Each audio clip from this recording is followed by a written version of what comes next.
Welcome back to Arise Prime Time, where we offer perspectives on the news and talking points of the day.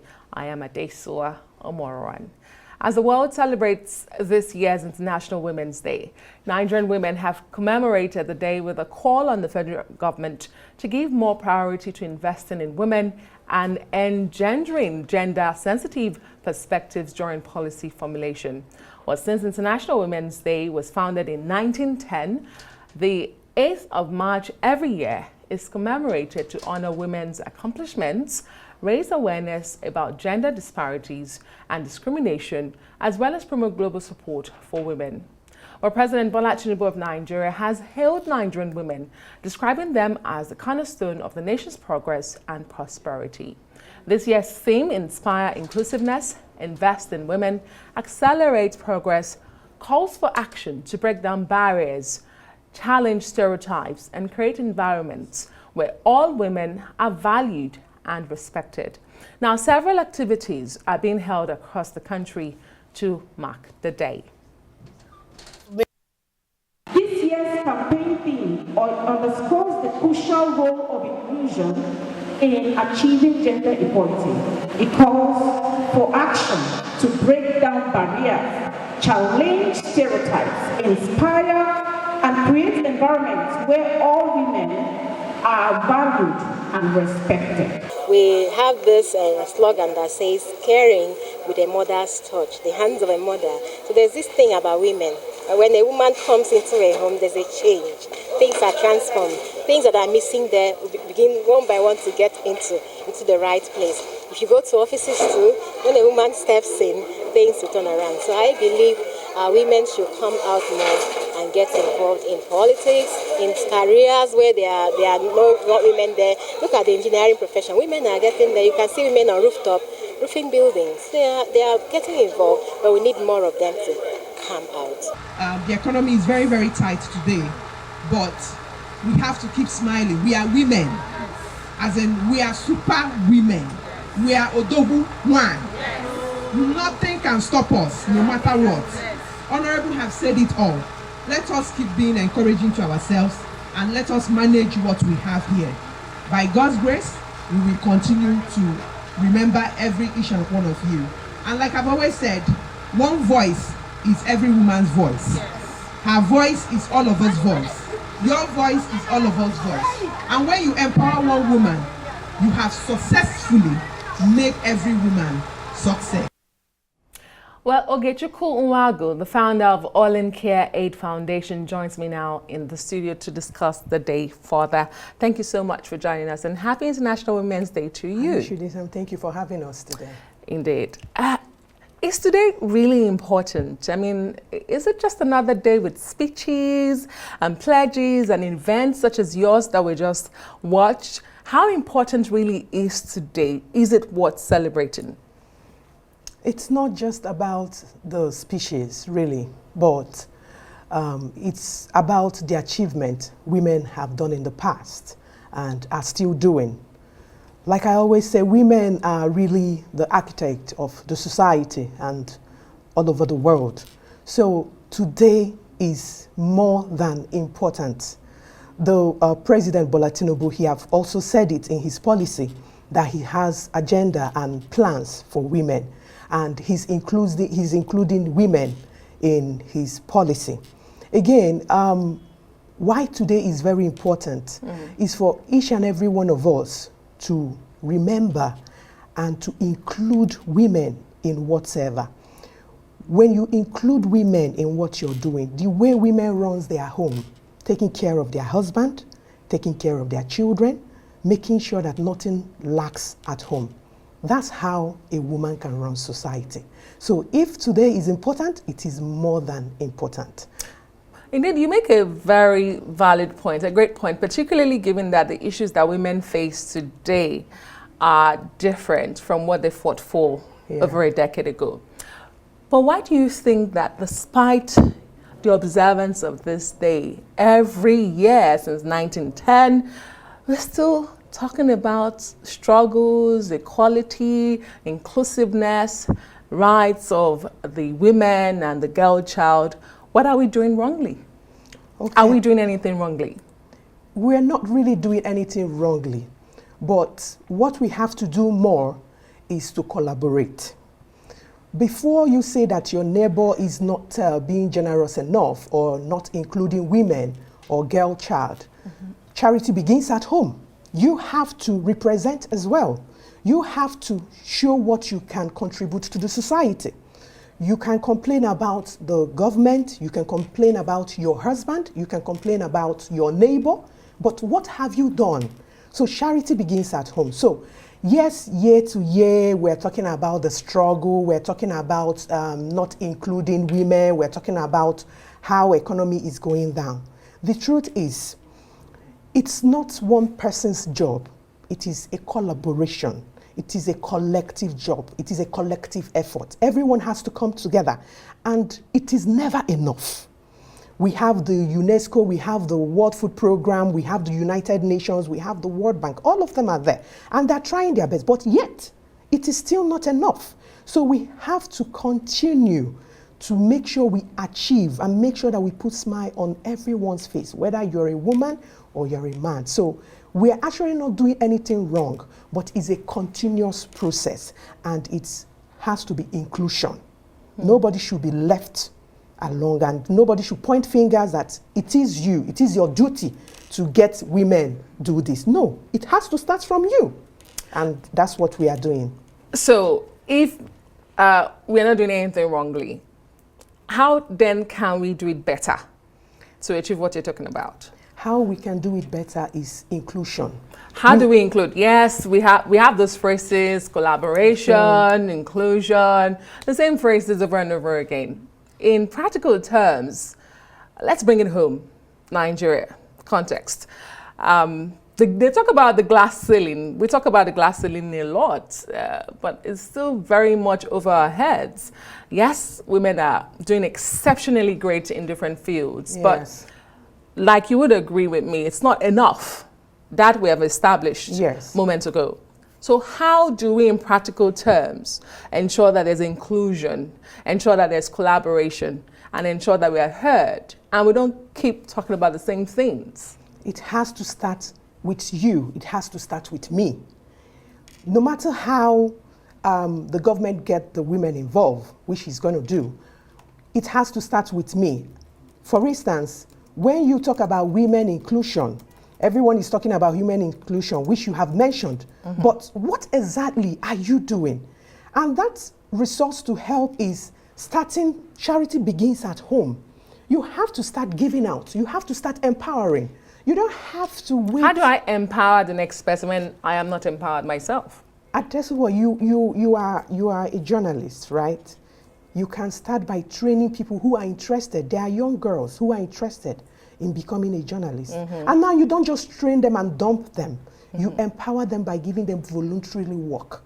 And before you know it, money can be raised for them to open theirs as well.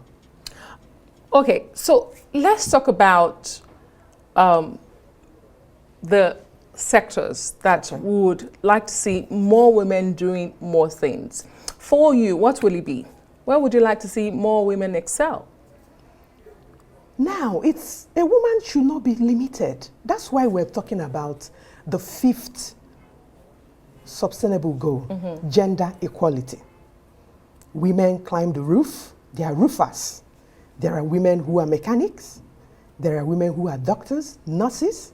There are women who build cars, who build planes. So there is no limited sector for a woman. So the question, is there any preferable sector for a woman? Is no. I'm glad that you say that. And I'm also glad that you've used me as an example, you know, when we're talking about how do we practicalize the things that we say. Yes. You know, walking the talk. Yes. Your foundation, you deal with women and girls. Tell us about that journey. What have you been able to do? Okay, now, I must have to say this. For today, International Women's Day, now we're talking about inclusion. It was not just all about OCAF. It was not just all about Olean Care Aid Foundation.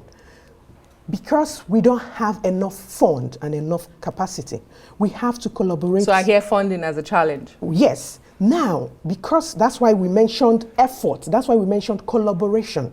Now, because OCAV does not have enough funding, we have to get in other NGOs like Assured Charity International Organization and Isioma Kamaguna Foundation. And when these three collaborated, it looked overwhelming. We were able to provide equipment, foodstuff, everything the women need to expand their businesses, and also give cash to people who wants to start up new businesses. So in the past, our foundation is all about women, girl child, youth, and children.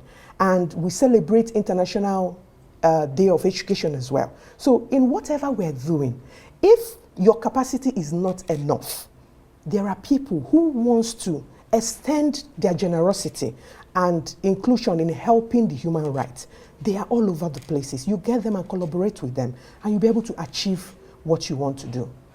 Okay, so today is not just about celebration alone. It's also about taking stock, check in on the progress, and make demands. What demands are the Nigerian women making today, and of who? The Nigerian women are making demands of more gender equality. Now, the inclusion, the inspiring inclusion and accelerating growth. With the women we gathered today, their complaint was all about fund. It's all about I hear funding again. Funding again, yes, all about fund. Now, these women are willing to work. Women, trust me, women are willing to work. This is why God created us. When people say a woman is an assistant, I wonder what an assistant can do. So women complained about fund. They are willing, they're already in this business. Like I said, when you empower one woman, you have empowered the household. You will find out that a woman is struggling to make sure that the business survives, and the profit is making from there goes back to the household. So this is where women complain, that is funding. So let's come to this funding that you talk about. You've heard the stories of these women. Yes. Why is funding such a challenge? It is such a challenge because when you're dealing in business, let's talk about women in business. When you're dealing in business, and let's assume you are the only one who is carrying the family, it is really difficult. That's why in whatever you're saying about the economy, you're talking about the country, you're talking about the world, they always use the word collective effort. Now, when it's just one person, it's difficult. You will end up using your capital to subdue what you're doing at home, and therefore you're losing your business, and then you're back to square one. And that's why we're begging governments, and thank God, President Bola Tinubu, he have included women, and he have attested that women are the pillar of wealth and power. That's a very strong word, and really I believe that, and that's what it is. So that's why we're asking government to invest more in women. Today's theme is also invest in women and accelerate growth. So funding is a big issue, and trust me, it can be limited if women are more included. So, you know, they say sometimes we throw money at a lot of issues, and it's more often than not beyond throwing money at the issue. So when we talk about funding and the lack of funding for women in business, what are some of the challenges? Is it as a result of lack of financial literacy? Is it that the financial institutions don't find that women can be given loans? Is it that they cannot trust women with their monies? What exactly is the challenge? Women, most of these women, especially with the people we spoke, most of these women, they can't reach the access to loans, like you've mentioned. I cannot put it in for any financial institution, no. But with the women and the experience and the interviews that we've granted, most of their complaint is that they cannot get the access to funding. Like you mentioned, is it that they don't trust women? Is it that they feel they can't attend to it? That's why we need the government to flaunt the women and make it known that women are capable. They can take loan and they can pay back. Is this something your organization is looking at? At the moment, our organization are focusing on education and helping women grow in their business, and also not forgetting youth, the abusive, the drugs, and all of that. Okay, I also wanted to ask you before we wrap up this conversation, on a day like this, yes, we are giving the speeches, yes, the president is saying the right things, the first lady is saying the right things, everybody's giving speeches, we're celebrating, we're taking stock, but when we come back next year, same time, what should we be doing differently? We cannot continue in the same circle. We cannot continue to do the same things and expect different results. By this time next year, what would you like to see differently with the Nigerian woman in the Nigerian society? Expansion. Expansion of what? Of business growth. Expansion. That's all I'm expecting to see. Yes, we can't continue to, keep saying the same thing and all of that. If you are frying akara with one pan, I expect you to have about 6 pans by next year. Expansion, that's all I expect by next year. That's a lot to ask. Do you also believe that to achieve some of these changes you have highlighted, more women have to be in the position of power to drive the change you're talking about? Is that something we should also be looking at? Because when it comes to politics and governance, we can say boldly the statistics do not favor the Nigerian women. Yes, women need to be more in power, just like you've mentioned, because the reason I love to talk about women a lot is because women, they love to include others. That is the power of a woman. So I think we need more women in power to be able to achieve most of this expansion by next year. And I have to thank you so much, Ogechi Nwagu of the Olean Care Aid, I get that right, Foundation, yes. For joining us on this special day for women across the world, thank you, and particularly in Nigeria. Again, happy International Women's Day to you, and to you, all the women all over the world that watch us here on Arise News. Happy International Women's Day to you. Well, that's it for this edition of Arise Prime Time. Do join us again next week. From me and the entire team here in Abuja, the nation's capital, goodbye and thank you for watching.